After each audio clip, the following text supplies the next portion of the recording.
I remember when I was a new mother of one little girl and then two little girls, my house felt overwhelming at times, hard to keep up with, hard to get good from scratch food on the table. I lacked the confidence in my homemaking skills that I have now. Things that felt hard then feel a lot easier these days. I worried that my house wasn't clean enough, that I needed to make sure to hit the windows once every month, every bathroom once a week, sanitize toys, and take down curtains and wash them and hang them out. I didn't know which things were priorities, which things I should turn my full attention to, and which things I could just neglect without much consequence. I never quite knew if I was really doing it right, and all of that stress made the job just that much harder. Prior to taking on the role of homemaker, I had been in school pretty much my entire life. So obviously through 12th grade, and then I went to a university and got a bachelor's degree. I also had jobs while I was in school from the time I was 15. Everything I had done up until this point had a certain metric for success. The desired outcome was measurable. It was easy to see. I found the success metrics of homemaking to be a bit more ambiguous. I had a wide open day, a wide open house, time with which I could spend however I wanted to, space that I could fill and decorate and clean or keep messy, ingredients to manipulate in whatever way I wanted. So much freedom that I now fully enjoy, fully embrace, and love putting my creative spin on. At the time, felt a bit overwhelming. I had to learn how to structure my day, how to embrace routines, how to do the basic tasks. So how to cook, even how to clean can be somewhat of a skill. And there's a momentum that you build in homemaking that can really make keeping a home flow very simply and efficiently. I'm not saying it's always easy, and I'm not saying it's the kind of work that you can complete and check off the list like you maybe could in any other job or endeavor that you had prior to homemaking. Throw in a few variables like children, and you even have to learn how to do it all with interruptions. But there's a certain satisfaction in taking raw materials and taking what you've been given, whether it's a little or a lot, and turning it into something more and something beautiful. So let's talk about these routines and habits and skills and how keeping your home and taking care of your family doesn't have to be impossible or stressful or feel like something you can never stay on top of. I think the first place I really got overwhelmed in my home was in the kitchen. This is because you make meals 3 times a day. Everyone has to eat 3 times a day, whether it's just you and your husband or you have some children thrown in the mix. All humans have to eat 3 times a day, which means that this is a constant issue. If it's something that has a lot of resistance for you, something that requires a lot of thought and planning every single time you need to eat, that's 21 times a week where there's a bit of a pain point, a cause for stress, for overwhelm. I remember for the first, I would say, a year, maybe 2 years of marriage, around dinner time, just forgetting that there was dinner to make. It would be around 5 or 6, and I would think, oh, I have to make dinner. It just wasn't in the routine for me. So at that point, I had no meat thought out. I had no pot of black beans simmering on the stove or some kind of dough rising on the countertop that I could quickly throw together or quick to make side dishes in my arsenal. I had no clue what I was going to do in those situations. That doesn't happen anymore. Nowadays, I find myself just making food anytime. It doesn't matter if it's 7 a.m. and I am getting some bone broth going for dinner or something in the Instant Pot for lunch or setting out meat. There is a flow in the kitchen that just stays constant. Now, does this mean that I'm spending all of my time working on food prep in the kitchen? It doesn't. It just means that there are always options available. This starts with having a properly stocked pantry, fridge, and freezer, which we'll talk more about in a bit, and is made simple and doable with some kitchen skills that I've acquired over the years.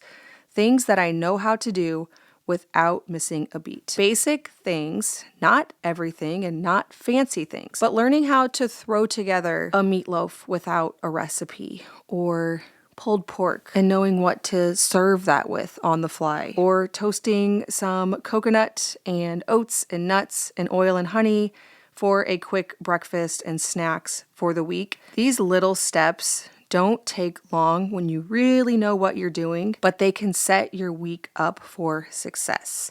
Another example for me, there's always some kind of bread fermenting on the counter, whether we need bread tonight, tomorrow, it doesn't matter. We always need bread. Just keeping these things going with the little bit of time that I have to throw them together is a habit in the kitchen that means there's always something to reach for. We keep our meals basic. We keep them simple. I have an arsenal of things that I know how to do and a list of meals we can make when there's no plan and nothing thought out. In the summer, and especially toward the end of summer when I am in my postpartum season, I am looking for a deodorant that can last 24 hours, keep me fresh, but is also aluminum and paraben free. Wild was founded in 2020 by two childhood friends who wanted to make aluminum-free, refillable deodorant. Their mission is to reduce single-use plastic and all kinds of personal care items. Their refillable deodorant, body wash, hand wash, and lip balm is designed to last a lifetime, reducing plastic waste with every refill. Packed with natural nourishment, their products offer 24-hour protection without compromising on performance or convenience. They have a whole range of different case options to suit and personalize you, and over 14 refillable scents. To refill, wind your case right down, slide the bottom out of your case, remove use refill, and slot new refill into position. Push button with refill back into your case, twist up and use. Right now, Wild is offering their limited edition sunflower case along with two limited edition refill scents, coconut and almond cream and Sicilian summer, perfect for the end of summertime. And I love this sunflower case. It reminds me of my garden in the summer. Wild is offering Farmhouse on Boone viewers 20% off your order by using my code Boone20 and my link. I'll also leave that link in the description box below. You guys loved this discount last time, so I'm super excited to bring it back. One of my biggest tips in the kitchen is to build a repertoire of things that you can make easily. So at first, this just might mean mastering one type of bread that you can make over and over again. It's so easy, you could do it in your sleep. There's no putting it off. There's no thinking, oh, I'll start that tomorrow. Maybe I'll make bread tomorrow. It's as quick as making yourself a latte to throw together a bread dough that you know how to make. Now, if it's something brand new, gotta read through some instructions. We've all been there, and I'm still there with a lot of things. With the things that I don't make every single day that I enjoy making, when I have a little extra time, when the house doesn't feel overwhelming, it's so fun to try your hand at something new, to pore over instructions, to turn through pages of a favorite cookbook to gain inspiration and teach yourself how to craft something completely new and different. But for those everyday times, especially if you feel like you can't get control of your house, learning how to make one bread dough, learning how to make 10 dinners that you know the steps start to finish, what meat to source for it, how much of that, how quick to set it out before you actually want dinner on the table, all of the logistics, what parts you can prep ahead of time. Mastering that for a handful of go-to meals could change everything. Now, at first, this won't come easily. It might mean that you have to really plan everything until you get used to it. But the key and the focus here is just on simplicity, not always trying the next new thing, but mastering your basic skills. For me, over the years, this changes season to season. I'll have something that we're really into, that's really working for the current season of life that we're in, seasons of the family, like what children we have and what ages they are, and whether or not it's school time, if there are any big projects that are taking a lot of our attention, but then also actual seasons. Might have some go-tos for the fall that are different from the spring and the summer. But the key is repetition, whether that's on a seasonal basis, to keep things fresh and versatile, and also to be well stocked. I find that for us, we get the same things over and over and over again. I have a refrigerator full of raw milk and eggs and vegetable ferments, fruits and root vegetables like potatoes and carrots and garlic. I have a pantry with staples so that I can make nearly anything that we're going to need from scratch very easily. It's rare that I'm trying something brand new. For the most part, I simplify by purchasing just tried and true things over and over again. I did a presentation at a homesteading convention where I shared all of my lists. So what I keep for spices, what I keep in the fridge, the freezer, the pantry. I'll leave that link below if you want that to print out and reference what we specifically are keeping. I also shared a more detailed video on this. If you just search "Don't Meal Plan Farmhouse on Boone," I really shared how this looks in our home and how the flow of our kitchen works. If you're curious how to approach the kitchen in a way that doesn't feel difficult. Another reason why I think our homes can feel a bit more overwhelming is that we don't have home rhythms that eliminate decision fatigue. So in any given day, if you wake up and you think, okay, I have a lot to do, what should I do today? If that can be eliminated, and you know exactly what to do, so you figure out what rhythms work for you in your home, then it'll feel more effortless. A lot of the jobs in our home actually aren't that difficult. It can be our minds getting in the way of making them difficult. This can happen for a lot of reasons, and I think in the modern day, it can happen because there is so much that is vying for our attention. So whether this is social media and always learning new ways to do things, better ways to do things, ways that we are doing things wrong. Keeping our home is steady work, but it can also be mentally draining if we have to first decide, how am I going to do this? What am I going to do today? So back in the day, I remember reading this in a Laura Ingalls book. There was weekly home rhythms. In Little House in the Big Woods, Ma tells Laura, wash on Monday, iron on Tuesday, mend on Wednesday, churn on Thursday, clean on Friday, bake on Saturday, rest on Sunday. That is actually not how I run my home because it feels more overwhelming for me. But the idea of eliminating decision fatigue in whatever way that works for you is the part that I want to emphasize. So in my home, this runs more on a daily basis, things I do first thing in the morning, things that we do mid-morning to kind of reset, times when I'm baking. So for example, I don't just bake on Saturday because I feel like I wouldn't be able to keep up with it if I did that. Actually, Saturday is the one day I usually don't bake, and Sunday. So the way that it works in our house is we get a lot of our housework done Monday through Thursday because we're home a lot. Friday, Saturday, Sunday, we're usually in and out and I don't have things going. But when we are home, we just keep bread or bagels or granola or things going so that there's always something to pull from. I keep meat thawed out in the refrigerator so that I can always throw something together.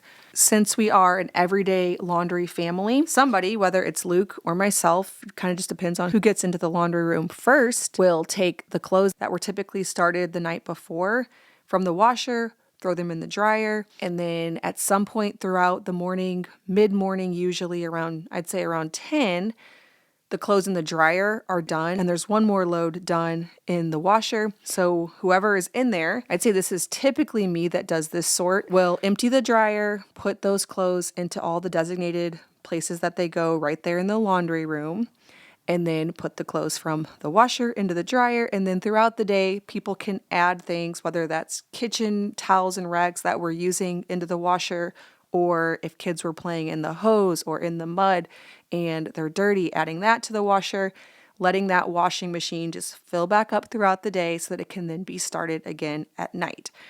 Even though it's not a particular washing day, which I think for a family of 10, almost 11 people would be more overwhelming than daily laundry, there is still a flow. There's no decision fatigue. I'm not waking up and thinking, what household task am I going to do today? It's kind of the same reason why a lot of people tell you to have a capsule wardrobe, or that very successful people wear the same things every day, because they're taking the mental barrier of something that has to happen every day, getting dressed, off of their plate. The same can be true for anything in the home. If you're sourcing the same ingredients over and over again. You've found a farm you're confident with for sourcing meat. You know where you're getting your bulk grains. You know how you're getting your raw milk. You know the oils and spices and flours and canned goods that you like to always keep in your pantry.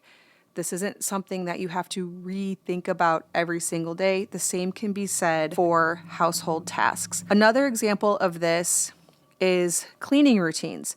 Though I don't have a particular day like Ma Ingalls did where we cleaned up certain things, there are designated times throughout the day where we do some cleaning. So almost every day after I have my coffee, I take the runner rug out of the kitchen, open the door, send the dog out, and that is why we need to do this every day, because we have a farm dog here in town that was only ever meant to be a farm dog, so that means that he has a lot of hair. He wasn't meant to be an inside dog. So I shake that rug out, put him outside, block the robot vacuum into the kitchen, and run that almost every single morning, at least Monday through Thursday. Like I said, a lot of these routines happen all throughout the week while we're home, while we're able to tend to the house, and then on the weekend kind of let them go, but it's enough to keep everything going. Because that happens on such a regular basis, I don't find the need to fully clean the floors very often or even weekly, because they're getting a little attention on a regular basis. After that, I usually make something for breakfast, and then we'll wash all the breakfast dishes. A lot of times now that we have our little 18-inch dishwasher, I'll run the dishwasher after breakfast so that we can use those dishes for lunch, fill it back up again after lunch, wipe the counters down again. It's an ongoing thing 3 times a day. We take the very small amount of dishes that we have at each meal and wash them so that it never gets overwhelming. It never gets to the point where we need to do this full deep clean. It's kind of constant, kind of a flow, kind of a rhythm. Raise your hand if you're tired of me sharing our laundry routine. I know I've shared it a ton lately, and so I'm going to spare you. But if you're curious, I did talk about it in my last video, my Family of 10 Minimal Home Tour, how we structure the laundry to majorly simplify it for our large family so that it doesn't feel hard. My recommendation to you is assess how that would work in your own home. If you have a laundry room that's down in the basement, the way we do it isn't going to work for you. If you have a smaller family, it might not be necessary for you to simplify in the way that we've done. But my encouragement is to find the places in your home where things feel really, really difficult. And I talked about the kitchen first because that seems to be the most common place of struggle because it is so constant. But then the laundry room is usually after that, with cleaning coming right in after that. And maybe for you, the kitchen's no problem, but there's a really big bottleneck when it comes to laundry, which makes everything else feel chaotic. Figure out how you could simplify it. Maybe you're spending too much time folding. Maybe you're spending too much time sorting. Where's the bottleneck? Do you need to have less clothes? It could just be that there are too many things to manage. Of course, no home management video would be complete without talking about inventory. I talked about this extensively in my most recent minimal home tour. Minimal-ish, sort of minimal, because we still have so many items for such a large family in a small-ish space, but it does make all the difference, and I don't want anybody to overlook it. I was on Instagram recently, and there was a mom of many who polled other moms of many and asked, how do you manage all of the things that come into your house? And so many people in the comments said, I don't even know where this stuff comes from, but there is so much stuff, and it's all dependent on how many people are in the house. So if you feel like a lot of stuff comes in and there are 3 people in your house, multiply that, and that's what happens when there are more people. It might not even be that you're going and actually purchasing things. Just things show up. They come in the form of going to a parade and ending up with beads and coasters and cool cups, or going to the county fair and ending up with fair cups, or little knickknacks that a marketing booth gave all your kids. This kind of stuff just constantly happens, and it has to be dealt with on a regular basis. The way that we handle this in our family is by keeping a trash bag by the front door that I can constantly drop things in that will go to be donated, and then having a regular time where we actually go to do that. I'm very near a donation center that I like on Saturdays, and so when the bag gets full, I put it in my van, start a new bag, and then on Saturdays we'll bring things. But it is something that we are working on and addressing constantly, because that is the biggest way to get control of your house, is to make sure that there aren't more things than necessary that you need to manage, sort, put away, clean, all the things that come with additional items. It can be so freeing. Thank you for joining me for a day of homemaking. I hope that I've given you some inspiration to simplify and take control of your own home. That is my constant mission here on this channel. So if you haven't yet, please hit that subscribe button and continue to follow along.